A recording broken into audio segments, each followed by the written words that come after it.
nimepokea taarifa za kuuawa kwa wananchi 4 ambao wameuawa na wananchi inaosemekana wana hasira kali na wamejichukulia sheria mkononi. Tayari askari wamefika pale na kuchukua miili ambayo imepondwa mawe na kuchomwa moto na kupeleka hospitalini kwa ajili ya hifadhi.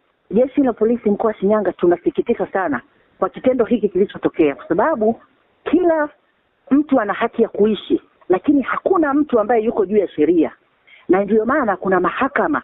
Kwa hiyo niwatake na kuwaomba wananchi, hii tabia ya kujichukulia sheria mkononi iache mara moja, na tutahakikisha kwamba tunafanya msako mkali nyumba kwa nyumba kuhakikisha kwamba tunawakamata hao ambao wamefanya kitendo hiki, kwa sababu hii tabia tukiacha iendelee, ina maana hapata kalika, ina maana itakuwa ni uhuru wa manyani.